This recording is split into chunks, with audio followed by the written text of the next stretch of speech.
আসসালামু আলাইকুম, ভালো আছেন? ওয়ালাইকুম সালাম। হ্যাঁ, ভালো আছি। আপনার কাজটাই করেছিলাম। তাই হ্যাঁ, কি খবর আপনার? ডিজাইনগুলো একটু দেখি কেমন হয়েছে। হ্যাঁ, ডিজাইন তো দিলাম আপনার, সেদিন প্ল্যান তো ডিজাইন দিলাম। দিল কিন্তু ওই এরা কেমন এরা বুঝা পারছি না তো আমি। না, বুঝতে না পারার কি আছে, এই যে প্ল্যান দিলাম আর হচ্ছে ডিজাইন বলতে ওই বাহিরের যেটা দেখতে চাইছিলেন মানে 3D।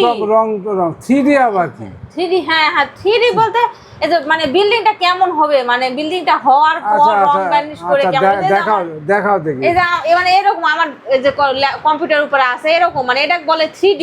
বিল্ডিংটা কিন্তু করছি, খুব সুন্দর হয়েছে বুঝছেন। 3Dটা খুবই সুন্দর হয়েছে, অনেক সুন্দর হয়েছে। কালার কম্বিনেশন খুবই সুন্দর হয়েছে, আপনার খুব পছন্দ হবে আমার মনে হয়, খুবই পছন্দ হবে আপনার। দেখেন তো এগুলো রং চলবে না, এগুলো রং চলবে না, সাদা রং। তারপরে এই যে এটা কি ছাদ, ফলসাদ, হ্যাঁ হ্যাঁ ফলসাদ চলবে না, ফলসাদ বাদ দাও, এগুলো ফলসাদে খরচ বেশি।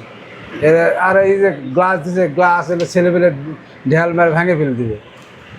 আর কালার একে লাল লাল দেওয়া চলো 10 বছর যান থেকে, দেখলে এগুলো রং শ্যাওলা হয়ে যাবে, চলবে না।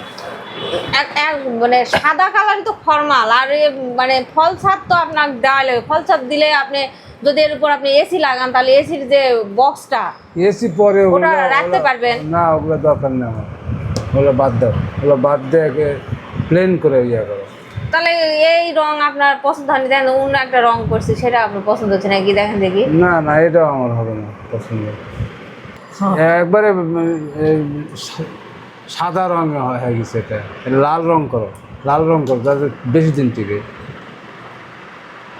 তাহলে লাল রং তো মানুষ পছন্দ করে না, আপনি আবার তাহলে কি বলেছেন যে সাদার বদলে এগুলা লাল লাল কালার করে দেব? লাল কালার। আর এই কালো এটা থাক তাহলে কি? না, কালো থাকবে না। তো কি করব? লাল, খালি লাল করে দাও সব। আলো তো আপনার একবার 7 পর্যন্ত থাকা লাগবে। ফল ছাদ যদি আপনার না নেন, গ্রিলও তো মানে 7 পর্যন্ত করলে এতটুকু গ্রিলের খরচও তো অনেক বেশি। আমার খরচ যাতে কম হয় সেটা করবি।